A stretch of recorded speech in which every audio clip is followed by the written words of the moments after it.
Ladies and gentlemen, when I make these videos, I don't make it to bash black women. No ma'am, that's far from it. I make these videos to make you sisters wake up, because I'm about black love, black marriage, black kids, and black communities. I'm about us, black people worldwide. So whenever I hear sisters in America talking about this independent boss babe nonsense, I always want to shut them up with facts. And what do I mean?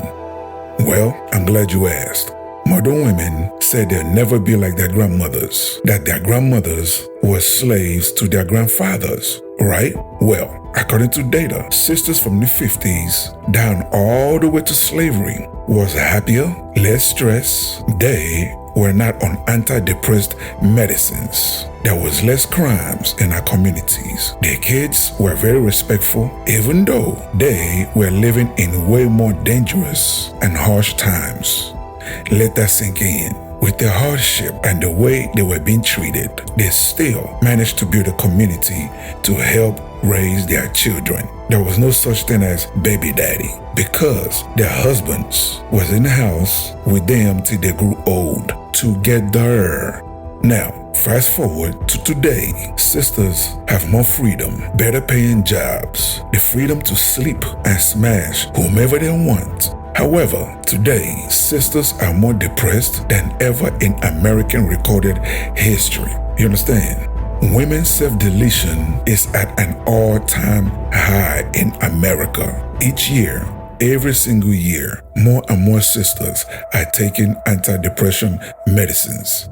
Let's don't forget, the debt ratio is highest with sisters, with black women in America, higher than every other female group in America. And that brings us to eviction. Black American women are the most evicted from their homes and apartments. And here's the scary part. More and more sisters are grown old alone at senior citizens' residence. Hello, welcome to Reactions and Reviews. I'm your humble host, Eze. Thank you, and I hope you enjoy the show.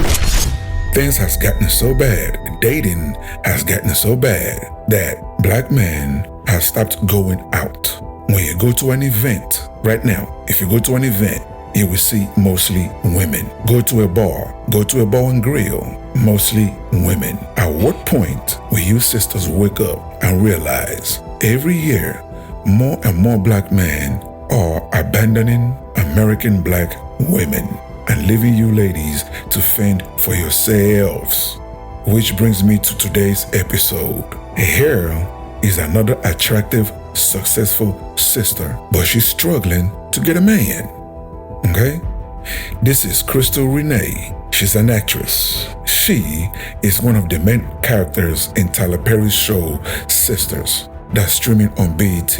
She is also the star of another Tyler Perry show, Zatima, if I'm pronouncing it correctly.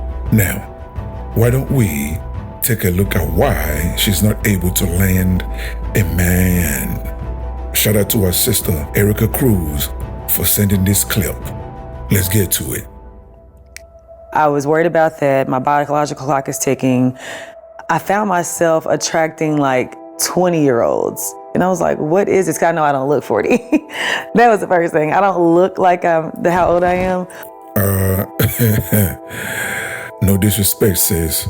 You do look your age. Nonetheless, isn't what she's saying the same thing that Lala Anthony said like a few months back? Almost identical. Here's how it goes. This is what I'm finding. I don't understand this. This is how it goes. Okay. When you're younger, you want to date older guys.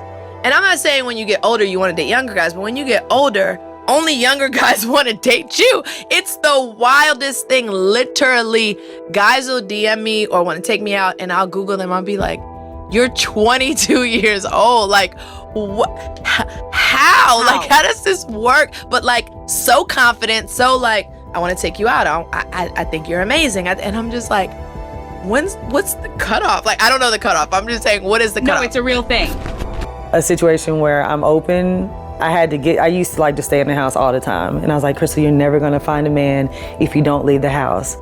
But y'all, even just getting ready, putting the makeup on, doing your hair, finding an outfit, just going to shop for an outfit because you feel like I don't have nothing to wear. And then you get out there and nobody approaches you. What am I doing? I find myself coming home, I done spent $200 on a meal and drinks and still ain't got no action. What's going on? I'm still trying to figure it out. And people are like, men don't approach you. I'm like, no, nobody approaches me.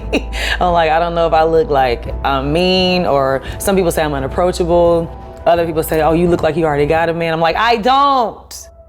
I don't know if I need to just put a sign on back. I'm single, ready to mingle, and maybe somebody will holler. If you made it this far, hit that like button and leave a comment to trigger YouTube's algorithm. I'm a new channel and I'm trying to grow. So hit that subscribe button and hit that bell to let you know every time I upload a new video.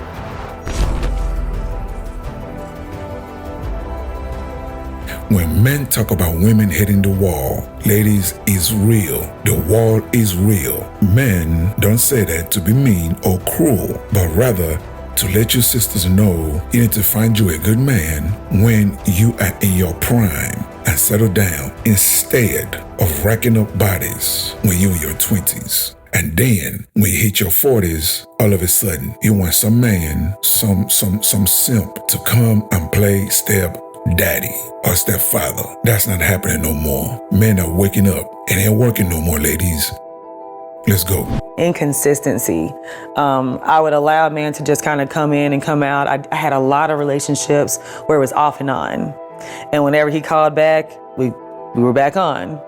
We'd fade out, and then I would do what I was doing. He would do what he was doing. And then he'd call and say he missed me, and it was like, okay, we back, you know. I had a guy that I did that with for like 6 years. He was like off and on, off and on. And to this day, it's funny. They're like, you know, that's your husband. I'm like, no. They was like, well, he still ain't with nobody. And I'm like, yeah, because he got issues. He has commitment issues. This sister is very attractive. I mean, I do her. I mean, let's keep it real.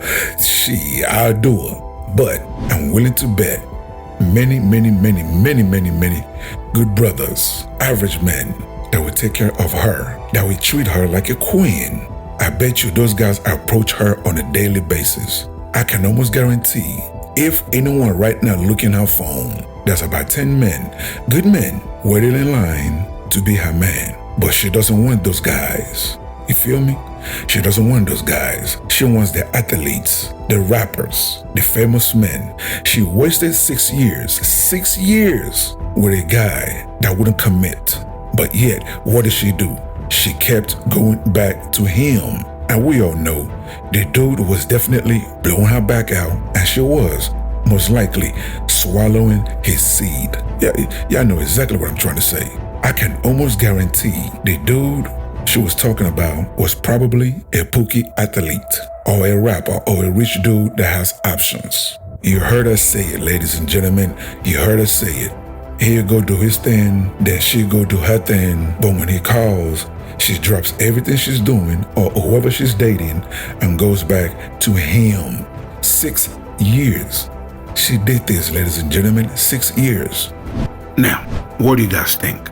Do you agree or do you disagree? Either way, leave your comments below so we can start this conversation. Until the next video, stay safe in the streets. Later. That will wrap it up for today's episode. And thank you for joining me. So please, leave a comment below. If you agree, if you disagree, it doesn't matter. Leave the comment below. And also, you tell me what you want me to cover. You tell me what you want me to discuss and what you want me to react to. Okay? And that's it, ladies and gentlemen. Thank you so much for joining me. And I'll see you on the next episode. Please don't forget to subscribe. Let's rebuild the Black nuclear family. It is needed. Okay? God bless.